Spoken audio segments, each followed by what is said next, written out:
experience point of view, from your perspective, uh, when should a person know that he's ready to take the leap, as in to give his or her own idea business structure? So what is that time? When is the fruit ripe? That's a great question, and it touches on several areas. So the areas being mentorship, experience, and domain knowledge. Mm-hmm. From a mentorship perspective, one has to think about uh, who are my mentors, where are they, what access do I have them. Mentor and mentees, there's an obligation on both sides. Mm-hmm. You shouldn't mentor someone who you don't think you can create value with, and the reverse is true also. Today, the work I do, a lot of it's volunteer work, and the reason I teach is I feel obligated to give back the lessons I've learned from my mentors. And I've had the luck. It's all about luck in getting your mentors sometime. And I've had great mentors. The second point, domain knowledge. Domain knowledge deals with what are you comfortable with? In the case of the drone example that we just used, Mm-hmm. someone knew about drones and they wanted to get into a business environment. So if they think about creating value with drones as opposed to having fun with drones, how do we connect those two things? So we have to be interested, we have to have the technology, and we have to have the application area, the domain.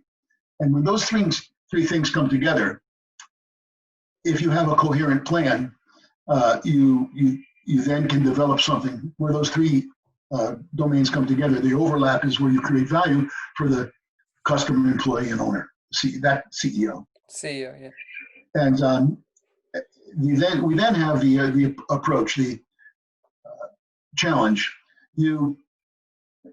In sports, in many sports, and let's just pick on skiing for a moment. Snow skiing.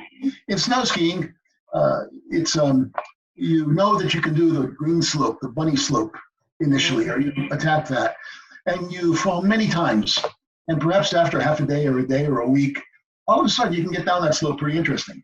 So now we're going to go to the intermediate slope, the blue slope, and let's go down that blue slope. And if you fell 3 times the first time you were on the green slope, perhaps you may fall 20 times the first time you go down the blue slope. It's a more challenging experience. However, every time you fall, you're learning and you're pushing. Well, pretty soon you might only fall 1 or 2 times coming down that blue slope. And now you're ready for black smoke. You're ready for moguls, which are big bumps the size of a Volkswagen sometimes. And now you're falling a lot. And your equipment's coming off, you're getting lost. Perhaps you're challenging yourself by skiing in areas that are a little bit icy or a little bit powdery, which require different techniques. But you go through a pragmatic process. The fact that you're there and you have a chance to fail. Our culture, other cultures, global cultures, fail to recognize the value of failure. So you got to learn how to fail and never make the same mistake twice.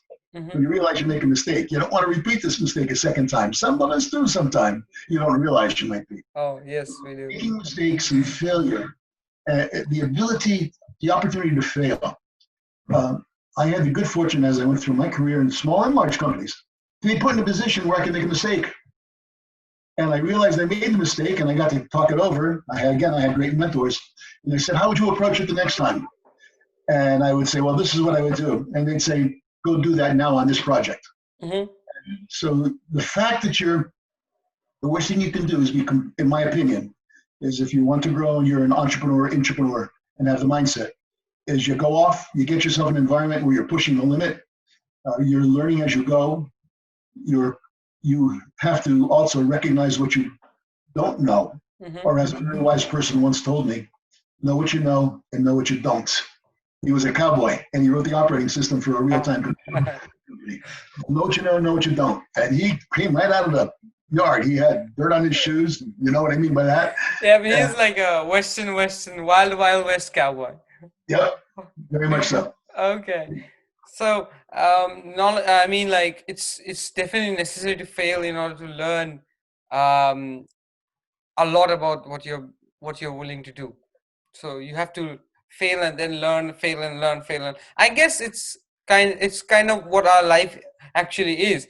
We always fail and then we start learning from there. And I feel like I've done that a lot of times. I failed and then I learned, I failed and learned. And that's why I feel I'm right here right now, because of all my failures. I've learned from that and then I've come here.